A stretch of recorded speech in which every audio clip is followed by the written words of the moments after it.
Ekonomi Bumi Pertiwi nampaknya sudah mulai bernafas lega usai banjir stimulus yang disiapkan pemerintah untuk mengatasi efek negatif virus corona, khususnya untuk nadi ekonomi Indonesia. Sinyal lampu kuning bakal rontoknya ekonomi dunia sudah cukup jadi gejala bahwa ekonomi Indonesia butuh lebih dari sekedar obat kuat. Organisasi Kerjasama dan Pembangunan atau OECD bahkan merevisi turun pertumbuhan ekonomi global pada 2020 dari sebelumnya 2,9% menjadi 2,4%. Merespon gonjang-ganjing corona ini, pemerintah Indonesia menyiapkan racikan obat manjur bertajuk paket stimulus tahap 2. Tidak tanggung, 158,2 triliun rupiah disiapkan pemerintah untuk mengguyur ekonomi Indonesia agar kembali bergairah.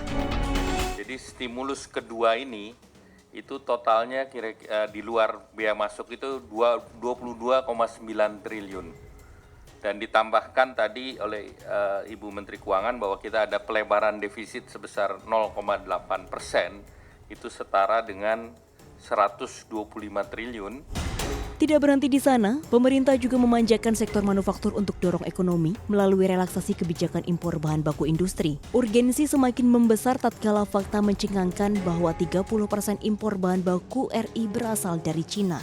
Saat ini memang kita akan melakukan relaksasi kebijakan impor bahan baku dan penolong untuk kebutuhan industri dan orientasi ekspor. Selain itu juga akan mempermudah izin ekspor yang agak berbelit-belit. Bahwa industri itu bisa mendapat kecukupan bahan baku agar mereka bisa kembali melakukan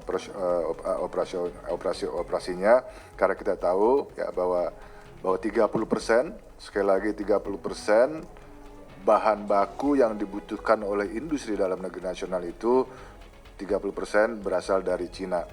Lantas apa konsekuensinya? Banjir stimulus ini tentu harus dibayar mahal oleh pemerintah. Defisit anggaran 2020 sudah dipastikan akan melebar menjadi sekitar 2,5% dari produk domestik bruto. Sebelumnya, rencana defisit APBN 2020 adalah 1,76% dari PDB. Artinya pemerintah harus menombok tambahan defisit anggaran sekitar 125 triliun rupiah sehingga total defisit menjadi 432,2 triliun rupiah pada tahun ini. Bahwa APBN kita defisitnya mungkin akan meningkat menjadi 2,5% dari GDP. Ini artinya fiskal kita memberikan stimulus sebesar 0,8% dari GDP dari original plan. Nilainya itu 120 triliun sendiri dari sisi. Karena belanja tidak kita rem tapi penerimaan mengalami penurunan.